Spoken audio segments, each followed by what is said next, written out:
단군 고조선. 자, 드디어 계급이 등장했잖아요. 그죠? 사회투상이 등장하니까 드디어 이제 그 지배계층을 대표하는 인물이 등장합니다. 단군 왕검이라는 뜻은 이건 사람의 이름이 아닙니다. 딱 직입니다. 단군, 제사 지내는 제사장이라는 뜻입니다. 왕검, 정치적인 왕이라는 뜻입니다. 그럼 무슨 뜻이에요? 제사도 지내고 정치도 하는 재정일치를 말합니다. 이거 중요해요. 재정일치, 제사와 정치를 같이 한다. 그 다음에 요서지방과 연나라가 대립한다. 자, 이게 무슨 말이냐면 지도를 그리면 여기 지도 있네. 자, 보세요. 중국에 여기 중국 만주잖아. 중국에 이렇게 흐르는 강이 있어. 이 요하강이 요하강. 요하의 동쪽 요동, 요하의 서쪽 요서. 이해가시죠? 요하라는 말이 많이 등장합니다. 앞으로도. 그러니까 알아두시기 바랍니다. 그래서 요서 지방의 연나라, 중국에 보면 춘추 전국 시대가 있었잖아요. 춘추 5패 전국 7은 그 중에 하나가 연나라입니다. 그 연나라와 대립했다는 거예요. 어디가? 고조선이. 그 다음에 고조선의 사회라고 해서 8조법이 있었다. 8조법이 8개 조항의 법이 있었는데 남아있는 것은 3가지다. 우리 교과서에 있습니다. 시험에도 등장했었고 했던 요건 문제로 나중에 한번 봅시다. 문제로.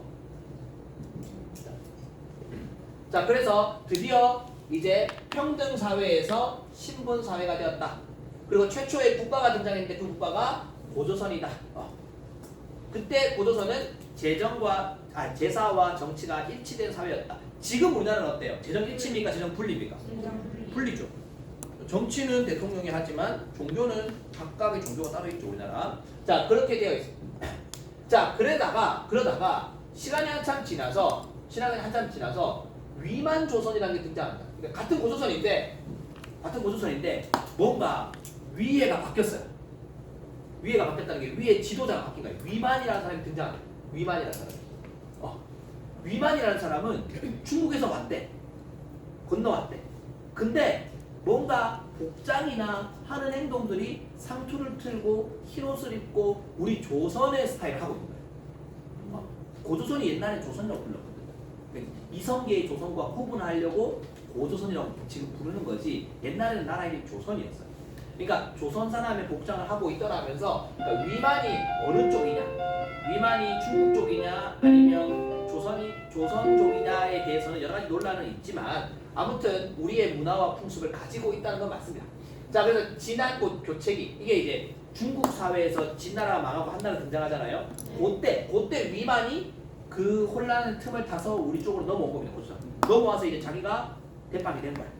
자, 그리고 철기 문화를 수용하게 되고 이제 중국의 발달된 철기 문화가 들어오게 되고 상업과 중개무역이 발달했다. 자, 요거 별표 중개무역. 우리가 세계사 배울 때도 여러분 무슨 왕조가 탈라스 전투를 통해서 동서무역을 장악하고 중개무역을 번영했다 이런 거 많이 배웠죠. 근데 그런 것처럼 항상 중개무역이라는 거는 지금으로 말하면 유통입니다. 플랫폼. 배달의 민족 같은 거죠. 내가 여기서 해가지고 저쪽에 팔아먹는데 중간에서 남겨 먹는 거예요. 근데 그런 거를 했던 거야. 그러면 이 고조선은 뭐로 중개무역을 했냐면 바로 요쪽 사만지역, 요 사만지역과 중국이라는 거 사이에 있잖아, 그지? 사이에 있기 때문에 여기서 싸게 사가지고 여기에 팔고, 그런 해서 중개무역으로 번영을 했던 겁니다. 그걸 못마땅하게 여겼던 나라가 한무제입니다. 중국의 한무제. 저 조선 애들 뭔데 저기가 다 중간에 다 해먹어. 내가 직접 다 먹어야 생각한 거야. 한무제는 그 정도로 권력도 있고 힘이 있었죠. 한무제가 결국은 침략을 한 겁니다. 그래서 왕검성, 평양성이 함락되고 한사군을 설치했다. 원래 한나라가 군현제였잖아. 기억나시나요? 네. 군현제 이런 말. 그러니까 각 지역에 군을 설치하는 거야. 기장군, 무슨 해운대군 이런 거 군을 설치하는 거야. 군을 설치해서 자기들 관리를 파견하는 거야. 그래서 이제 고조선이 결국은 오랫동안 버텼지만 BC 108년에 망하게 되고 그 자리에 한사군을 설치해서 자기들이 직접 통치를 했습니다. 이 한사군을 물리치는 과정에서 고구려가 성장합니다. 나중에 고구려가 한사군과의 싸움에서 남란군 다 몰아내거든요. 자, 그렇게 해서 결국은 단군 조선과 고조선은 이렇게 성장했다가 위만조선으로 바뀌어서 번영했지만 결국 한무제한테 멸망하게 되는 그렇게 흘러갑니다. 자, 그럼 봅시다. 맞죠? 이제 계속 이어볼게요. 자, 청동기 시대의 변화. 청동기 시대의 변화. 자, 철기 시대가 등장하지만 여전히 청동기가 쓰이고 있었는데 청동기가 좀 더 정교해집니다. 세영동검과 장문이 거울로 이제 발전하게 되고 민문이 토기는 계속 민문이죠. 그 다음에 새로운 토기인 덧띠 토기. 그러니까 그 항아리 주둥이에 띠가 하나 돌리는 거예요. 우리 뭐 덧댄다는 표현 하잖아요. 그런 겁니다. 그래서 덧띠 토기가 있고 검은 난토기는 요거랑 비슷하게 생겼는데 색깔이 검은색이에요. 그런 게 있습니다. 자, 그 다음에 드디어 철제 농기구가 사용되기 시작했다. 자, 철제 농기구를 쓰면서 생산력이 증가. 왜냐하면 손으로 하고 돌로 하는 것보다 철로 하니까 훨씬 더 쉽게 되거든요. 그러니까 농업 생산량이 증가합니다. 여러분 도구라는 거는요 계속 발달합니다. 그래서 제가 애 키울 때 와 육아템이 이렇게 발전할 줄 몰랐어요.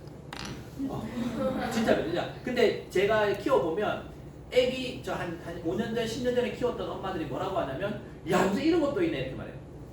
왜? 갈수록 편하고 더 생산적인 거. 그냥 버튼만 누르면 몇 도 물의 온도에 그 애기 우유가 쫙 갈아서 싹 섞여서 딱 나옵니다. 이제는 그런 시대인 거예요. 그런 시대. 그리고 엄마가 이렇게 안아서 애를 이렇게 할 필요가 없습니다. 얹혀놓은 거 버튼 딱 누르면 그게 자동으로 봅니다 이렇게. 그런 육아템도 있어요. 그 뭐야? 갈수록 사람들이 편리하게 계속 발전하는 겁니다. 그러니까 그리고 여기서 봐봐. 결국은 철제 농기구 사용하고 곡괭이, 호미, 용도에 맞는 걸 계속 만들다 보니까 생산량이 증가합니다. 그러면 생산량이 증가한다는 것은 잉여 생산물은 늘까 안 늘까? 늡니다. 늘다는 말은 부자들이 많다는 거죠. 등장하는 거야. 그 다음에 경제적 기반이 확장되겠죠. 그러니까 사람들이 이제 더 부자 되고 싶다. 그러니까 참 희한해요. 사람들의 속성은 예나 지금이나 부자는 더 부자 되고 싶어 합니다. 그 뭐야? 더 권력도 많이 갖고 싶어. 그러니까 결국은 경제 기반이 확장되니까 그냥 여기에 만족하고 끝이 아니라 결국 정복 사업을 해서 더 큰 영토, 더 넓은 영토 확장하려고 하는 거예요. 자, 그 과정에서 드디어 이제 중국과도 교류했겠죠. 아까 중국과 교류한다 했었잖아. 중국과도 교류하게 되고 자, 여기 써져 있는 거는 혹시나 해서 써놨습니다. 자, 보세요. 명도전. 돈의 이름이야. 명도전. 이게 진나라가 썼던 거예요. 중국의 진나라. 발량전, 오수전 이런 거는 한나라가 썼던 돈입니다. 이게 사진으로 가끔 나올 수 있거든요. 가끔 나올 수 있어서 써놨습니다. 나중에 한번 확인해 봅시다. 사진은. 그 다음에 창원 다호리 유적지라는 창원 우리 부산 옆에 창원 다호리 유적지에서는 붓이 쓰였다. 붓에 한자가 사용되었다는 기원을 알리고 있다. 이런 것도 나왔습니다. 자, 그 다음에 이제 철기 시대로 가면서부터는 보일돌보다는 널무덤이라 해서 이제 우리가 지금 알고 있는 무덤에 흙을 이렇게 파서 거기에 돌로 이렇게 큰 우리가 뭐라고 해야 되지? 큰 판자 같은 거 있죠. 그 큰 돌로 된 판 같은 걸 옆에 이제 대가지고 그 흙이 무너지지 않도록 대가지고 쓰는 널무덤 같은 것들이 등장하고요. 동무덤이라는 건 뭐냐면 말 그대로 장독 같은 거 있죠.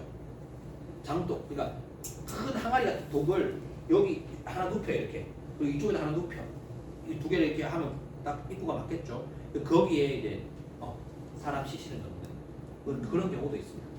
나중에 봅시다. 사진으로. 자, 그러니까 지금 보면 2학년들은 이런 사진을 거의 본 적이 잘 없어서 아마 이게 딱 머릿속에 안 떠오르는 사람도 많을 거고 3학년들은 떠오르는 것도 있고 안 떠오르는 것도 있죠. 그런 것들 우리가 자꾸 사진으로 봐야 돼요. 사진을 자꾸 봐서 익혀놔야 시험에는 사진 나오거든요, 실제로. 그래서 우리가 제가 만들어 준 그 프린트물 안에도 사진이 있고 제가 사진 없는 거는 우리 책이나 아니면 그 시험지에 보면 기출문제지에 보면 사진들이 있습니다. 그걸 보면서 이게 쌤 말씀하신 저거구나 그렇게 알면 됩니다. 자, 오늘 첫 타임이니까 잠깐 쉬었다가 요 부분 하고 이제 넘어가도록 합시다. 자, 영상은 잠깐 꺼주시면 되겠습니다. 와우. 다시 시작. 자, 여러 나라의 성장입니다. 자, 아마 한국사 능력 검정 시험에서 1번, 2번 문제가 여기서 여기까지 정도라면 한 3번 문제가 요거 나오거나 아니면 이게 두 문제 나올 수도 있어요. 근데 단독으로 요 안에서 여러 나라를 섞어서 나올 수도 있고 아니면 뒤에 나오는 고구려 백제 신라와 연결해서 나올 수도 있어요. 자, 그래서 틀리면 안 되는 문제입니다. 우리가 그런 거 있잖아. 수능 칠 때도 보면 수학 같은 거 풀 때 앞에 네 문제는 틀리면 안 되는 문제예요. 맞아요. 그거 쉬운 게 나온단 말이에요. 그러니까 여기서도 틀리면 안 되는 문제. 자, 보세요. 여러분 우리나라가 자 여러 나라라고 해놨던 것은 고대 국가로 발전하는 나라가 있고 연맹왕국에서 끝나는 나라가 있습니다. 그 차이가 뭐냐면 고대 국가로 발전한다는 것은 어떤 조직, 또 관등이라든가 관직의 체계를 만들고 왕권이 확립되고 그 다음에 종교도 수용해서 뭐 불교계도 되고 우리나라는 그런 거 수용해서 뭔가 체제를 갖춘 하나의 단독 나라가 고대 국가라고 합니다. 그런데 고대 국가로 성장하지 못하고 그냥 망하는 나라들이 있어. 그건 뭐냐면 연맹 단계, 그냥 간단하게 자기들끼리 그냥 부족들 그냥 조금 부족들끼리 모여가지고 서로 연맹을 맺고 지내다가 더 성장하지 못하고 망하는 나라도 있어요. 대표적인 나라가 우리가 알고 있는 가야입니다. 가야는 고대 국가로 성장하지 못했어요. 그래서 우리가 알고 있는 무슨 대가야니, 그다음에 금관가야, 김해는 금관가야죠. 그러니까 금관가야라든가 뭐 소가야, 아라가야, 성산가야, 가야가 많았어. 근데 가야는 좀 더 단일한 하나로 딱 성장하지 못하거든요.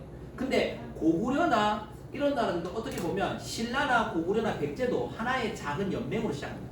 그런데 주변의 소국들을 주변의 조그마한 나라들을 다 장악해서 결국은 하나의 고대 국가로 성장하는 거죠. 여러분 우리 부산에 보면 연산동에 가면 연산동 고분이 있습니다. 들어보셨나요? 연산동 고분군이 있습니다. 가보면 뭐 무덤만 이렇게 있는데 저도 처음에 몰랐어요. 이거는 무슨 나라가 있었을까? 내가 찾아봤어. 내가 우리 동네인데 선생님 그쪽 연대고 사는데 그래서 이 동네는 무슨 국이 있었나 보니까 옛날 소국 중에 거칠산국이라고 있었어요. 거칠산국. 낯설죠 여러분? 근데 거칠산국이라는 소국이 있었던 거야. 그리고 우리 부산 같으면 가야의 영향도 받고 나중에 신라의 영향도 받습니다. 이렇게 부산은 약간 섞여 있습니다. 자 그러니까 그런 나라도 소국도 있었습니다. 여러 소국들이 있었겠죠. 왜냐하면 처음에 이 부족들이 시족이었다. 시족, 가족이었다가 나중에는 하나의 큰 부족을 이뤘는데 그 부족이 조금 더 성장하면 이게 나라가 된 거야. 근데 그런 나라가 얼마나 많았겠어? 얼마나? 자기 동네에 나는 반송에도 나라가 하나 있을 수 있겠죠. 서동에도 하나 있을 수 있겠죠. 반여동에 있을 수 있겠죠. 그거를 누군가가 통합해가지고 반송해서 모두를 다 통합했다. 그럴 수 있겠지만 그전에는 다 조그마한 나라들이었다고. 그 조그마한 나라들이 되게 많았어. 대표적으로 마한이라는 거는 말이 마한이지 실제로는 54개의 소국이 있었던 겁니다. 54개의 소국 중에 제일 힘이 센 놈이 목지국이라고 있어요. 목지국. 근데 그 목지국을 꺾고 다 통합해버린 사람이 백제입니다. 근초고왕 때 목지국을 꺾고 이제 다 통합을 하거든요. 그런 식으로 소국이 엄청 많아요. 진안도 마찬가지입니다. 진안도 원래 사로국이라는 조그마한 나라가 경주에 있었어요. 그 사로국이 주변을 쭉 차지한 겁니다. 저 경북 경산에는 압독국이라고 있었고, 그런 나라들 다 차지하는 거죠. 암양국, 압독국, 무승국, 조그마한 나라들을 다 차지하면서 신라가 결국은 성장하는 거죠. 그렇게 발전합니다. 변한 지역에는 우리가 알고 있는 그 가야가 변한 땅이 있어요. 가야. 자, 그럼 여러분이 일단 기본적으로 부여, 고구려, 옥조, 동해 이렇게 사말이 나왔을 때는 그게 대충 어디 지역이냐를 알아요. 지금 선생님이 전부 가장 위에는 뭐라고 써놨냐면 어느 지역인지 써놨습니다. 맞나요? 자, 부여는 만주 송화강 유역. 아까 우리가 요하강 배웠잖아요. 요하보다 더 위에입니다. 더 위에. 만주 더 위에 송화강, 숭화강이라고도 합니다. 한자로 쓰면 송화강이고 숭화강이라고 하는데, 자, 송화강 유역에서 시작됐다. 그리고 여기에 왕이 있고 오부족 연맹체가 있었다. 자, 왕이 있고 오부족 연맹이 있었다. 자, 하나, 둘, 셋, 넷, 그다음 왕까지. 오부족 연맹이 있었다. 그리고 왕이 있는 이 부족이 이제 가장 힘이 있는 부족이겠죠. 이 부족에서 이쪽으로 가는 길이 있었다. 그 길이 4개죠. 사출도가 있었다. 그 다음에 이쪽은 추워요, 여러분. 이쪽 위에는 춥겠죠. 추우니까 농경도 했지만 목축도 했다. 농경도 하고 목축도 했다. 자, 그 다음에 순장이라는 풍습이 있었다. 순장이 뭐야? 한 번에 묻는 거다. 내가 왕이야. 내가 높은 사람인데 내가 죽으면 네. 내 다스리던 사람들 같이. 근데 왜 같이 묻을까? 기분 나쁘게 다 죽였을까? 사후 세계에서도 니들이 날 시중 들어야 되기 때문에. 이런 순장의 풍습이 남한에도 있었습니다. 사실은 남쪽에도 있었습니다. 순장의 풍습은. 근데 우리나라 기록에 보면 신라 지증왕 기억나시나요? 네. 지증왕 때 그 순장의 풍습이 살았다. 그러면 지증왕이 AD 500년이거든. 그러면 그 정도까지도 순장의 풍습이 오랫동안 지속됐다. 그래서 이 고령에 가면 가야 그 박물관이 있는데 거기도 가보면 이렇게 옛날 그 고분 하나를 무덤처럼 이렇게 그 박물관 만들었는데 그 안에 가보면 중앙에 높은 사람이 붙여있는 무덤이 이렇게 있어. 길쭉하게 이렇게 사람을 묻는 건 있어. 근데 그 옆에 보면 또 이렇게 무덤이 있어요. 그건 아마도 순장의 풍습에 영향이 있었거든요. 그런 게 있었어. 자, 그 다음에 일책 12법 같은 이건 법입니다. 법.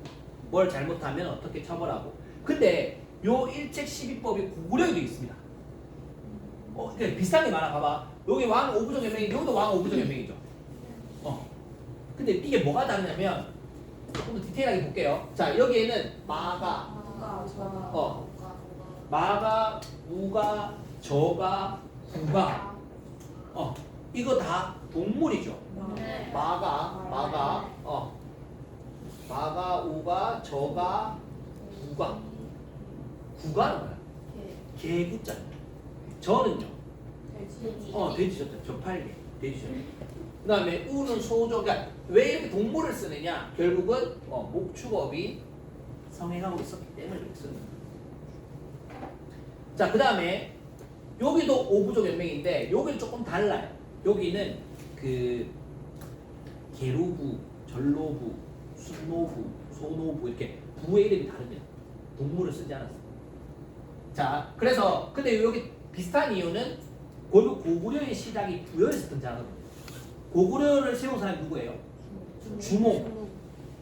고구려 세운 동명왕 할 때 그 주몽이 결국은 부여에서 태어나서 부여에서 내려와서 나라를 세웠거든요.